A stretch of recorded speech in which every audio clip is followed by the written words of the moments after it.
Welcome to Fairy Tale Access, where the head fairy's quest is to prove that fairy tales do exist in actual time, rather than once upon a time. Together, we will unravel the heroes, young and old, who turn dreams into reality. These are the people who still believe in happily ever after. The discoveries will bend even our most cynical non-believers into believing in fairy tales. Hi, welcome to Fairy Tale Access. Today we have Dave Dobson calling in by Skype from North Carolina with flames over Frosthelm. And it is an exciting detective novel. Fantasy, a little twist in there, a little bit of magic. Thanks for joining us. How are you? Oh, I'm great. I'm so happy to be here. I've loved watching other episodes of your show, and it's really exciting to be able to take part in it. Oh, it's a pleasure to have you. This was an exciting story. How did you come up with all these twists? And the two main characters, they're awesome. Are they based on anybody we might know? No, I wanted to go with a sort of an insecure main character. Mm-hmm. But then I thought it would be really fun if he had somebody a little different from him to hang around with. So that's how I came up with the sort of odd couple. The one main character is a little bit nerdy and not confident. He's short and not too strong, and his partner is huge. And but they're both inquisitive and good thinkers, and they really work well together. So I had a lot of fun with them. Right, and they're fresh out of the Inquisitors Guild. That was such a great twist, the way you had everything build up. And you kept us tuned into the story all the way through. So have you had training as a writer?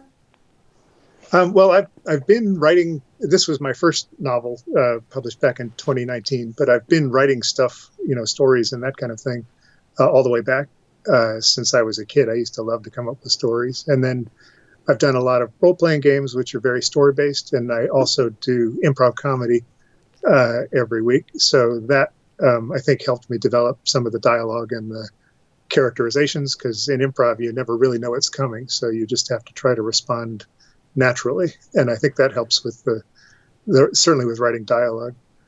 So a lot of different things kind of came together.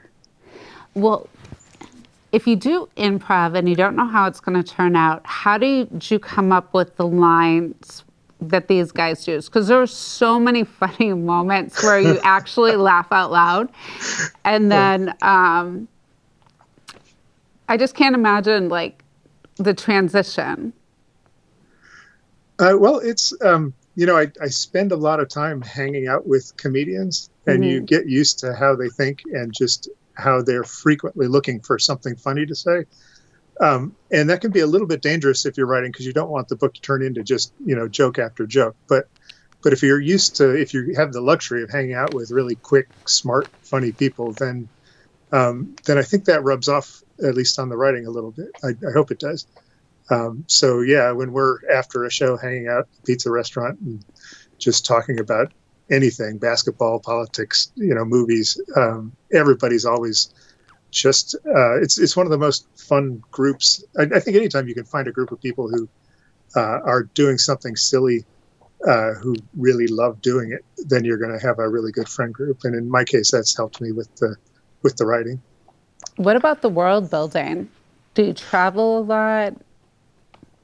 I have, not certainly the last couple of years, but I lived in Ireland for a year as a kid. My dad was a college professor, and he got an exchange program over there. We also, they were existing on academic salaries, but they would try to do as many trips as we can. So every summer we would drive out to California to see my mom's mom, and we would take a different route each year and go to all the national parks. I think it's maybe how I ended up as a geologist. And then when we were in Ireland, we drove all over the countryside there, we got this former taxi. You could even see the kind of shadow of the taxi sign in the window, and it smelled of cigarettes and everything. But we drove all over the country and saw castles, and I really loved all of these kind of tumbled down ruins and imagining what life had been like in those. We ended up going to Russia in the middle of the Ireland trip, because going to Russia in March in 1980 was very inexpensive. So they wanted to do something, since we'd gotten all the way over to Europe, and that was the trip that they could fit into the budget. So that was pretty neat, because it was still Soviet Russia then. I know Russia's a mess now, and it was then too. But we did get to see the circus and experience the Kremlin and walk around there. It was a really eye-opening look at what had been our Cold War enemy, for my whole childhood. And then it's just so sad to see them where they are now. But yeah. And then we did, when I was 14, we saved up a bunch of money and got over to Kenya, which was another totally different place to be. And drove around to the animal parks and saw the big animals. And so that was totally exciting, and also a really good cultural experience too. Although you're not, meeting normal everyday Kenyans when you're doing the animal park trip, but it at least opens your eyes to what goes on in other parts of the world. So yeah, and then as a geologist, I flew around to different fieldwork. I was a marine geologist, so I spent a couple months on a drill ship once, and then also did some sediment coring in the Great Lakes. So you have these different experiences in different settings, and I think that really helps as a writer, kind of coming up with ideas or settings or people, because you meet all sorts of different people in that kind of situation. Definitely. And they were so well done. It was completely different than, sometimes when you're reading fantasy, it parallels somebody. But it's very unique. It's engaging. Oh, thank you so much. It was so much fun to read. And I like the whole, jewel thieves coming along and the magic, that whole first impression thing really played out well throughout. Oh, good. Yeah, I did want to write from the perspective of people who are, I like the idea of a sort of a detective story, or it's even a buddy cop story, mixed with the epic fantasy stuff that I loved. I was a big Tolkien fan as a kid, and I've read all sorts of other fantasy stories. Mm-hmm. But I also love mysteries and that kind of thing. So having that sort of crossover was one of the things I really wanted to try. It was really good as a mystery too. It was one of those, you tuck your feet up and you're going to be at it for a couple of hours until you get somewhere where you want to be. Yeah. I loved that. And then those first impressions, and why the jums or omelets? I can never pronounce that word. Not the ones you eat. Yeah. Amulets. Amulets. Thank you. So the way I write is, you might say it's very, seat of the pants or disorganized. I don't really know when I start a book where it's going to go, and sometimes I don't even know when I start a chapter where it's going to go. I know other great writers have outlines and plots and have every scene sort of storyboarded, but for me, I just kind of see what happens. And so the amulet showed up just because I wrote, I knew there had to be something exciting in the first scene. And so they saw the amulet, but I didn't know that it was going to turn into the whole plot that it did afterwards. I didn't know, I don't want to spoil stuff, but I didn't know. Don't spoil anything, because it's a really good read. But yeah, so a lot of those details I just throw in, and then I make sense of them later, hopefully. And then in the editing process, obviously you can go through, and this thing that's just sort of come out of you needs to be really toned up and edited and made better. But at the beginning, I just kind of write stuff, and sometimes I'll write something and realize, oh, this would be a tremendously cool surprise. I have no idea how I'm going to justify it or how it's going to work. But yeah, so that's my process, and I know other people do it differently. But that, I think, helps it be a little bit fresh, even if it's a little frantic sometimes, trying to figure out what all these things are meaning and what they're doing. And then that actually lends itself to the detective story too, because as I'm trying to figure out what I am trying to do, the characters are reacting to it without complete knowledge too. So I think that helped a little bit maybe. Yeah, I love how you did that. It wasn't forced in any way.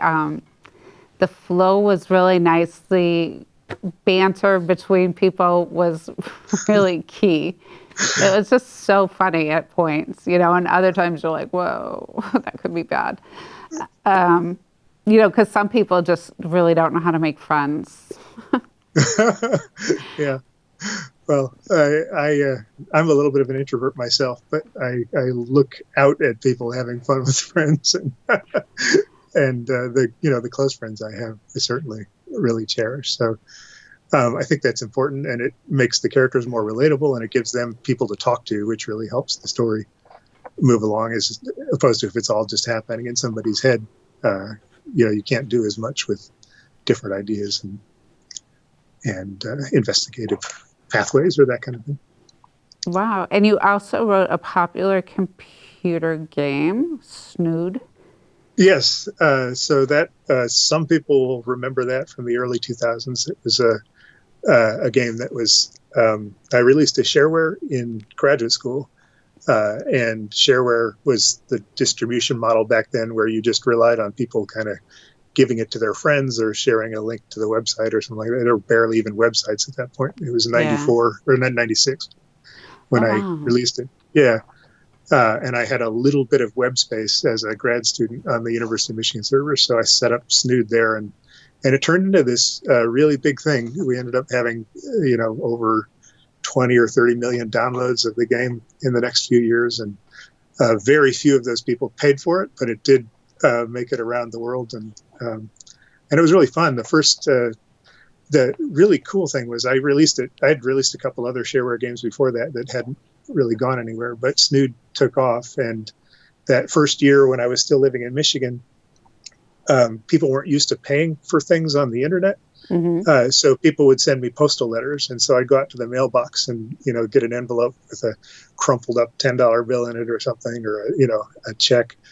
And sometimes they'd come from, Japan or Germany or Israel or all over the world. And that was just the neatest thing and sometimes you go to the mailbox, there'd be nothing. And the biggest day, there were 30 letters from people all over the place who'd found the game and liked it. So, yeah, that was fun. It had a pretty good run up until, it's still out there now. I left the company in 2009, but you can still get Snood and play it. And yeah, that was a weird part of my life, because I was also trying to be a marine geologist and ended up with that as my main career. That's yeah, a lot great. Of fun.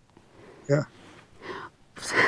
I just lost my train of thought because I was getting so involved in that part of the story. All right, so you're an oceanographer by training. So what does that entail? So I was actually on the sort of marine geology side of oceanographers. So I wasn't in biological oceanography, which is a lot of people think about, swimming with dolphins or doing reef stuff. I was into the less glamorous side of that, which was digging up mud and trying to understand past climate from the mud that you dug up. So my research was in the Great Lakes primarily, and then also on an ocean drilling cruise that I was on with the ocean drilling program off the coast of South America. That must have been neat, though. Yeah, it was really neat. It was. I was out on the ship in '94, and we left port and came back 2 months later. So you were just completely detached from everything for that whole 2 month period. They had satellite phones, but they were super expensive. I called my wife once in the 2 months there, and it was $10 a minute. So, you couldn't really talk. It's like, hi, I got to go. Bye. Yeah. And we could occasionally get ham radio, but then you're talking to your loved ones, and some other guy is listening in, and you have to say, hi, I love you, over. It's a little stilted. I think they have it much better now with, global connectivity and stuff. But it's amazing how far they've come. Yeah. And then after grad school, where I did most of that research work, I ended up teaching geology at Guilford College here in Greensboro. And I did that for 24 years. I stepped away from it last year. But that was my main job, was just college geology professor. And it was a small college with a 3-person department. So I ended up teaching all kinds of stuff, paleontology and environmental science and that kind of thing. So, yeah, so that's my academic background. Well, that explains your character building, too. Oh, you think so? I think so, because you're exposed to so many different people in all the places you've been, and as students, they all have those preconceived notions when they're in college too. Yeah, Guilford students were bright and challenging and inquisitive. So I think certainly they were the kind of people that I really enjoyed working with, and many of them would have made great protagonists in novels. So yeah, maybe there is something there that they helped me out with the characters and all that. Well, the characters are definitely inquisitive, sometimes a little too much. Yeah, they get themselves in some trouble sometimes. They do, but it was such a great story. It was just incredible to read because it was very different than everything I've seen in the last couple of years. It was fresh, it was new, it was like, I don't know. I had so much fun reading it. And it was really great. Like a detective novel in the way that, you really get into it where you're like, you have to sit down, you have to tuck up your feet, you have to have a cup of coffee next to you because you're going to be up for 4 or 5 hours until you finish. Because it just has that like driving force behind it. It was really great. Yeah, well, I tried to, with detective stories, it's always hard because, once you figure out what the mystery is and, who did it and all of that, you have to sort of dole that out in pieces to your characters. And you have to make sure that they get enough so that you're not just revealing something they never could have figured out or making them way too smart about figuring it out so that, it doesn't seem realistic that they could make those jumps based on what they know. So that was the balancing act in a mystery story, is trying to make, give clues and have stuff happen. And then, of course, I threw a bunch of obstacles in their way in terms of getting attacked and vanished and all of that kind of stuff. So that part, I think, just is part of the story building where you're trying to make the narrative make sense and have them go through some struggles as they go. So. Yeah, they definitely had struggles. And it was just funny. Like, the humor was fantastic. It was on point. It made sense, and it just really, because you're getting so engrossed in it, and then you're like, something happens and you just laugh out loud. I love books that can make me laugh out loud. Oh, that's great. That's totally what I was trying for. So, and there's no greater news to a comedian that somebody laughed at their jokes. So I'm glad that they worked for you. My wife reads the first drafts of everything I do, and she's my best editor and critic. And she's very used to my jokes and probably a little weary of my sense of humor. But she helps me get that part right too. And anytime I'm trying to do too much to set up a joke, she usually calls me on it. So hopefully she reins in my worst tendencies. That's funny. Yeah. That's a great teamwork, though. Yeah. And you also had led a semester study abroad to Munich with your family? Yeah, that was by far the best experience I had in 24 years teaching. We led a small group of Guilford students in a program that had been going on pretty regularly in Munich. And we had some faculty who live in Munich who would teach the students classes. I got to teach them a class as well. But we also got to take our 2 kids. They were 10 and 13 maybe at the time. And we lived in a little 4th floor walk-up apartment in Munich, and we got to take, and so that was kind of parallel to my experience in Ireland, where I got to have this cool adventure. We got to take them to a new place, and it was even more different in some ways because of the different language. Although they both enrolled in German public schools and learned a whole bunch of German.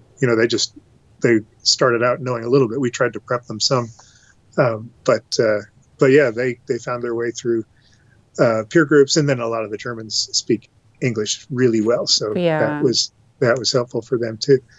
But that was great. Yeah, we went on we went all around Germany on little weekend trips, and then we also got to Paris. And I've always been really interested in the World War II experience, so we did the D-Day beaches and that kind of thing. And we went down to Rome and saw the great art museums and Venice, and yeah, so we just had a really great family experience there, which we were only really able to have because of the semester abroad. And the students we were with were just terrific. They were all having their own adventures, and the faculty there. Our classroom space was in actually a Turkish social agency, so we got to interact with there are tons of Turkish immigrants in Munich, and so we got to know that community a little bit as well. So it was just a tremendous experience for the whole family, and really fun. Oh, that's amazing. But see, the excitement that you have about doing things like that is what shows up in the book that really draws the reader in. Oh, cool. Well, yeah, sorry. Yeah, go ahead. Oh, no, go ahead. Yeah, well, I think the adventures you have in your life, and they can be, in town, small scale adventures, but that's really what you draw on when you're trying to write these things. In the sequel to the Flames book, The Outcast Ground, there's a whole sequence that happens in a place that's basically my field trip location for Geology 121 class up in Virginia. I would take students up to look for fossils, and the kind of landscape that they walk through is basically stops 10 through 12 on the geology trip. So you can't help but have these adventures in your life translate to the page in some ways. Although I try not to use friends or family members as characters. I'd rather have them be unique and different and not get myself in any trouble. Right. That's a good point. But I think that all of those experiences really helped with your world building because you could imagine it. So yeah, I hope so. The setting isn't tremendously original in terms of fantasy settings because it's a European-ish kind of medieval city. So that's pretty straight from the sort of Tolkien or Game of Thrones genre. Yeah, but you're nothing like them. You're really different. But you have that same excitement that they pull. So, when you're first reading Tolkien, you're like, ooh, okay, what's going on?